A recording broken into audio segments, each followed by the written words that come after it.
নমস্কার, আমি সঞ্চারী। আমার চ্যানেলে আপনাদের সবাইকে স্বাগত জানাই। চলে এসেছি আপনাদের সামনে আবার একটি নতুন ব্লগ নিয়ে। আজ সোমবার, সকাল এখন 6:30 মতো বাজছে। সকালটা উঠে এত সুন্দর লাগছে, সবাইকে জানাই সুপ্রভাত। আজকে সারাটা দিন দুর্দান্ত টেম্পারেচার থাকবে, 18, 20, 21 এরকম। জার্মানি থেকে এসে ভাবলাম এখানে মনে হয় মেঘলা মেঘলা বৃষ্টি এই জিনিসটাই পাবো, তা দেখছি না, এখানেও আস্তে আস্তে সামারটা আসছে। সকালটা যে এত ভালো লাগছে, মনে হচ্ছে 5টা মিনিট এখানে কাটিয়ে যাই। বড্ড ইচ্ছা করছে, তাই ভাবছি একটু এখানে দাঁড়িয়ে সময়টা কাটিয়ে রান্নাঘরের দিকে যাব।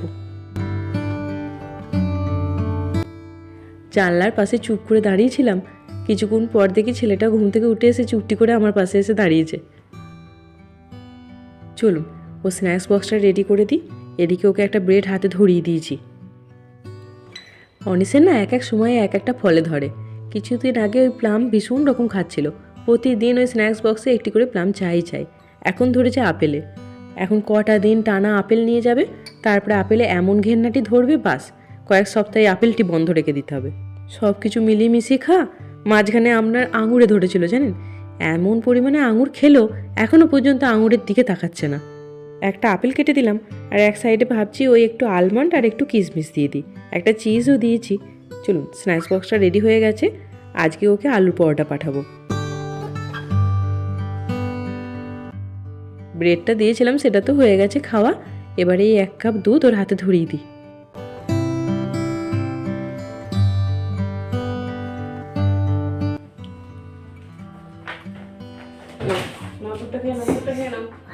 ভালো করে বসো, ভালো করে বসো ফার্স্টে।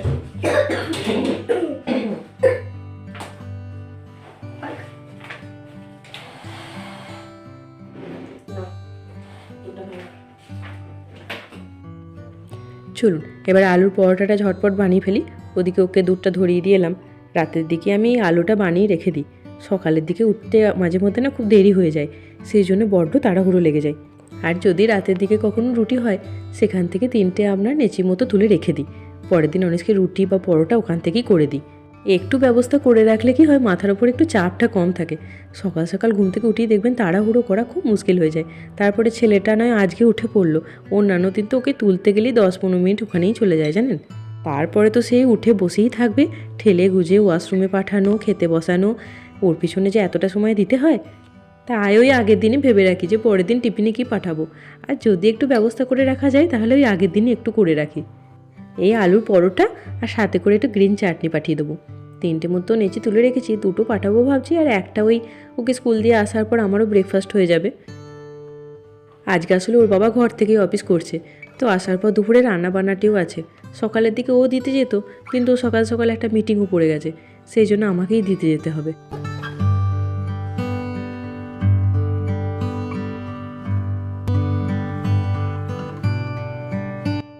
প্রথমে আলুর পুরটি ভরে 3টে আগে সাইডে রেখে দেবো, তারপরে একটি করে বেলে সেঁকে নেবো। ওর বাবাকে বললাম যে তুমি খাবে আলুর পরোটা, তাহলে ওকে নয় 2টো আটা মেখে করে দিতাম। ও বললো যে না, আজকে আর আমি আলু পরোটা খেতে ইচ্ছে করছে না, সকাল সকাল আমি একটু ব্রেডই খাবো। ছেলেটা খুব একটা আলু পরোটা ভালোবাসে না, তবে পাঠালে খেয়ে আসে। আসলে কি বলুন তো, আলুটাই তো খুব একটা পছন্দের নয়। অনেকবার আপনাদেরকে বলেছি, ওই একমাত্র গ্রিন চাটনিটির দৌলতে পরোটাটা শেষ করে আসে। প্রতিদিনের এই একই চিন্তা, দুপুরে রান্না কী হবে, তারপরে আবার ছেলেটাকে টিফিনে কী পাঠাবো, এই চিন্তা করতে করতে না আর ভালো লাগছে না জানেন। প্রতিদিনই যেন বাবা ছেলের নিত্য নতুন কিছু একটা চায়। নিত্য নতুন রান্না কোথা থেকে পায় বলুন তো। অবসর সময় একটু বসে বসে রান্নার রেসিপি দেখলে রান্নাঘরে গিয়ে মনে হয় যে যাই বানিয়ে একবার দেখি। যখনই গিয়ে রান্নাঘরে বানাতে যাই, তখন বাস ওই শিব করতে গিয়ে বানরই তৈরি করে ফেলি। তখন আরও বিরক্ত লাগে জানেন। তার থেকে মনে হয় ওই ডাল ভাত রুটি তরকারি এটাই যেন ভালো ছিল। কটা দিন বার্লিন ঘুরতে গিয়ে একটা জিনিস থেকে মুক্তি ছিলাম, রান্নাবান্নার চিন্তাটা তো মাথার উপরে ছিল না। সকালে কী খাবো, দুপুরে কী খাবো, ছেলেকে টিফিনে কী পাঠাতে হবে, আবার সেই চিন্তা। রান্না করার থেকে এই চিন্তাটাই যেন বড্ড বেশি বিরক্তকর। আলুর পরোটা একটু গরম গরম খেতেই বেশি ভালো লাগে। আর আমাদের ইন্ডিয়ান খাবার দাবার দেখবেন একটু গরমে যেন বেশি ভালো। তাছাড়া ওই স্যান্ডউইচটা পাঠালে তখন একটু ঠান্ডা ঠান্ডা ঠিক আছে, কিন্তু সপ্তাহে 5টা দিন স্কুল, 5টা দিনই তো আর স্যান্ডউইচ পাঠাতে পারি না। সেই জন্য এক এক দিন এক এক রকম খাবার পাঠাতে হয়। আগে বিভিন্ন রকম স্যান্ডউইচ ওই ব্রেড দিয়ে পাঠিয়ে দিতাম। তারপরে আস্তে আস্তে লক্ষ্য করলাম যে ছেলেটা ব্রেডটাই বেশি পছন্দ করছে, বাড়িতেও আর রুটি ভাত এগুলো তেমন করে খেতে চাইছে না। সেই জন্য এই রুটিনটা আস্তে আস্তে চেঞ্জ করলাম। স্যান্ডউইচটা সপ্তাহে একটা দিন পাঠাই, আর এক একদিন ওই রুটি তরকারি এরকম পরোটা করে পাঠিয়ে দিই। এক একদিন এগ রাইসও পাঠিয়ে দিই। প্রথম দিকে প্রায় গোটা গোটায় ফেরত নিয়ে আসছিল, এখন দেখছি আস্তে আস্তে একটু একটু করে খেয়ে আসছে।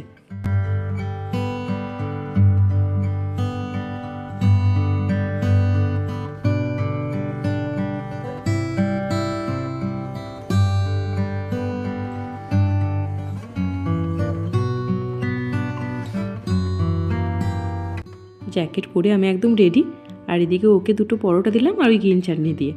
চলুন এবার ওকে ঝটপট স্কুলটাকে দিয়ে আসি।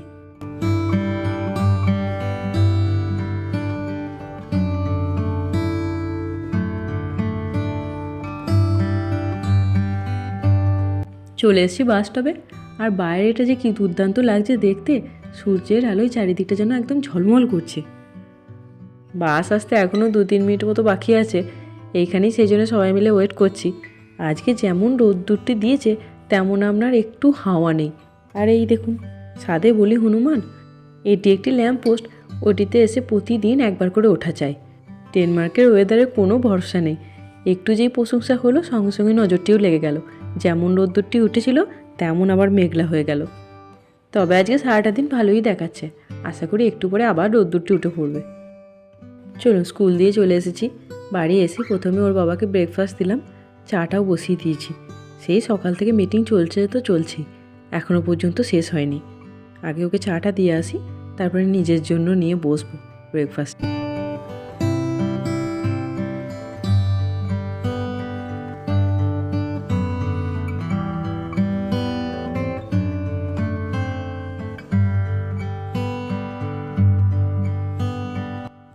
চলুন নিজের জন্য এবার 1 কাপ কফি বানিয়ে চুপ করে একটু বসি। সকাল থেকে একটা ধকল গেল। একটু চিকেন বার করে রেখেছি, দুপুরের দিকে একটু চিকেন বানাবো ভাবছি। প্রতিদিনই যখন অনিশকে স্কুল দিয়ে বাড়ি ফিরে এই 1 কাপ কফি বানিয়ে চুপ করে বসি, সারাটা দিনের মধ্যে এই সময়টা আমার বড় প্রিয়।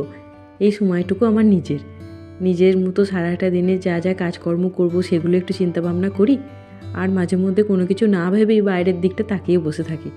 এখন তো গ্রীষ্মকালটা আসছে, সেজন্য আস্তে আস্তে চারিদিকটা সবুজ হয়ে উঠছে, বাইরের দিকটা তাকাতেও খুব ভালো লাগছে। আর বসে থাকতে থাকতে একটা জিনিস লক্ষ্য করি প্রতিদিনই, যে গাছের পাতার রঙগুলো আস্তে আস্তে কেমন চেঞ্জ হচ্ছে। যখন প্রথম প্রথম পাতা বেরোয় তখন একরকম রঙ, আর কিছুদিন যাওয়ার পর আর একরকম রঙ।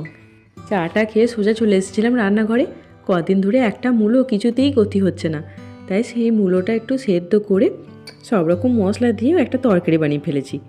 মাংস রান্নার জন্য সব রকমের কাটাকুটি মশলাপাতি সব রেডি।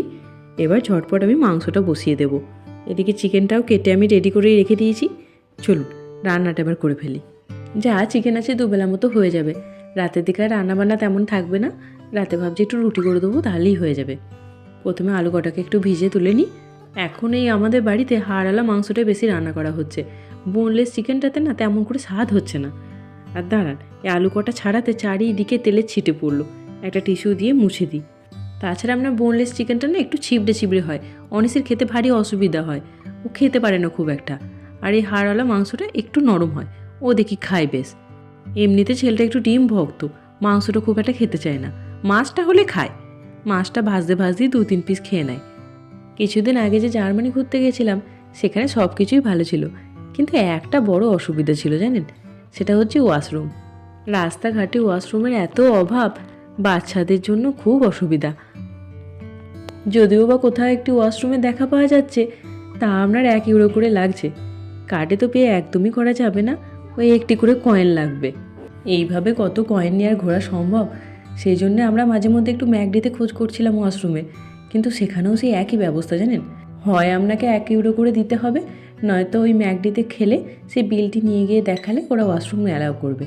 এই একটি সমস্যার মুখে খুব পড়া হয়েছিল। যাই হোক, বাকি সব কিছু মিলিয়ে খুবই ভালো ছিল। কিন্তু ডেনমার্কে আজ প্রায় 8 বছর ধরে আমরা আছি, কোনো দিন এই সমস্যার মুখোমুখি হতে হয়নি। পাবলিক টয়লেট রাস্তাঘাটে আপনার অনবরত থাকে, তাছাড়া প্রচণ্ড পরিষ্কার পরিচ্ছন্ন এখানকার পাবলিক টয়লেটগুলো। আর প্রত্যেকটি পাবলিক টয়লেট কিন্তু ফ্রিতেই থাকে, কোনো দিন পে করে ওয়াশরুম ইউজ করতে হয়েছে এমনটা কোনো দিন হয়নি। ডেনমার্কের সাথে জার্মানির এই একটি মাত্র পার্থক্য আমি দেখতে পেয়েছি। তবে একটা জিনিস মনে হয়েছে, ডেনমার্ক তো একটি ছোটো কান্ট্রি, সেই জন্য হয়তো এত কিছু সুবিধা রয়েছে, জার্মানি যেহেতু একটা বড় কান্ট্রি, সেখানে যদি এত পাবলিক টয়লেট ফ্রিতে করে দেওয়া হয় তাহলে অনেক লোকজনও চায় সেটা পরিষ্কার পরিচ্ছন্ন রাখার জন্য। তবে একটা জিনিস ওরা করতে পারতো, আমরা কয়েন ইউজ না করে কার্ডে পে করা সিস্টেমটা যদি রইতো তাহলে একটু সুবিধা ছিল। ওই একটাই প্রবলেম ফেস করতে হচ্ছিল যে কার্ডে পে করা যাচ্ছে না কোথাও। বাচ্চাদের পর্যন্ত ইউজ করতে হলে সেই একই সিস্টেম, জানেন কি ভারী মুশকিল হয়েছিল তার ঠিক নেই। চলুন, আপনাদের সাথে কথা বলতে বলতে আমার মাংসটাও প্রায় হয়ে এসেছে। এবার ওই ভেজে রাখা আলু কটাও দিয়ে দেবো। এখানে আলু খুব তাড়াতাড়ি সেদ্ধ হয়ে যায় তো, সেই জন্য প্রথমে আলুটাকে একটু ভেজে তুলে রেখে দিই, তারপরে মাংসটা যেই একটু হয়ে আসে তখন আলু কটাকে দিই। প্রথম দিকে যদি আলু কটা দিয়ে দিই না, তাহলে আপনার ওই মাংস ঝোলের মধ্যে একটু আলুও খুঁজে পাওয়া যাবে না। এদিকে গরম করে রেখেছিলাম জল, গরম জল দিয়ে দিলাম। চলুন, আর বেশিক্ষণ কাজ নেই, এবার একটু নেড়েচেড়ে ঢাকা দিয়ে দেবো। লাস্টে নামানোর আগে একটু ধনেপাতা দিয়ে দেবো, বাস আমার হয়ে যাবে মাংস। কটা দিন সংসার থেকে একটু দূরে থাকলে আবার এসে সংসারের কাজগুলোর মধ্যে ঢুকতে একটু অসুবিধা তো হয়ই, তবে 2 দিন পর আবার ঠিক অভ্যাসটিও হয়ে যায়। আসলে এত বছরের একঘেয়ে অভ্যাস আর চট করে যায়। আর এদিকে আমার মাংসটা হয়ে গেছে, ওর বাবারও খিদে পেয়ে গেছে। চলুন, ওর বাবাকে এবার খেতে দিয়ে দিই। খেয়ে দিয়ে আবার ছেলেটাকে স্কুল থেকে আনতে যাবে, আজ আবার তো ফুটবল ক্লাসও আছে। ওকেই ঝোল ভাত খেতে দিয়ে আমার একটি বন্ধু আছে, পাশের বিল্ডিংয়েই থাকে, ওকে ভাবছি ওই মূলোর তরকারি একটু দিয়ে আসি। খেতে খুব ভালো হয়েছে তরকারিটা। এখন ওই 6:10-15 মতো বাজে, ওর বাবাও চলে এসেছে ছেলেটাকে নিয়ে। ছেলেটা ক্লাস থাকে আপনার ওই 4:45 থেকে 6টা পর্যন্ত। সারাটা দিন বাড়িতে আছে তো, তাই এখন সন্ধ্যেবেলার দিকে মনে হচ্ছে একটু চা করি। নর্মালি আমরা উইকডেজে বিকেলের দিকে চাটা খাই না, এই সময় ডিনারটাই করে নিই। আসলে উইকডেজে আমাদের ডিনারটা খুবই তাড়াতাড়ি হয়ে যায়। 6টা থেকে 7টার মধ্যে আমরা সবাই প্রায় ডিনার করে নিই। 8টার মধ্যে রান্নাঘর থেকে আমার ছুটি হয়ে যায়। ছেলেটাকেও আমি 8টার মধ্যে শুইয়ে দিই, আবার তো সেই সকাল সকাল উঠতে হবে। তারপরে ওই 8টা থেকে 10টা পর্যন্ত আমি আর ওর বাবা মিলে একটু ফোন টোন ঘাঁটি, কোনো সময় একটু মুভি দেখার হলে সেটাও দেখি, তারপরেই চলে যাই শুতে। এই হচ্ছে সোম থেকে শুক্রবারের রুটিন। শনি রবিবারটা একটু উল্টোপাল্টা হয়ে যায়। সামনেই তো আবার সামার হলিডে আছে, তখন তো আর কোনো রুটিন থাকবে না, এদিক ওদিক ঘুরতে যাওয়া। সামারটা এখানে খুব ভালোভাবে কাটে।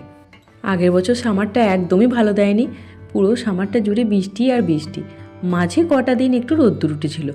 এবছর আবার কেমন হবে কে জানে। চলুন, চাটা এবার হয়ে গেছে, এটাকে এবার ছেঁকে নিই। আমাদের বাঙালিদের ঘরে মনে হয় বেশিরভাগ বিকেলের দিকে এই চাটাই হয়। দুধ চায় খেলে একটু পেটটা ভার ভার হয়ে যায়, রাতের ডিনারটা করতে ভারী অসুবিধা হয়, সেই জন্য এই চাটা বড় ভালো লাগে জানেন, বিকেলবেলার দিকে একটু আদা দিয়ে। ব্লগটিও তাহলে আজকে এখানে শেষ করি। ব্লগটি যদি ভালো লাগে তাহলে লাইক করবেন, শেয়ার করবেন, কমেন্ট করে অবশ্যই আমাকে জানাবেন কেমন লাগলো আপনাদের এই ব্লগটি। আমার ব্লগগুলো যদি আপনাদের ভালো লাগে তাহলে প্লিজ চ্যানেলটিকে সাবস্ক্রাইব করে দেবেন। ভালো থাকবেন, সুস্থ থাকবেন, দেখা হবে সামনে এরকম একটি ব্লগে। ধন্যবাদ।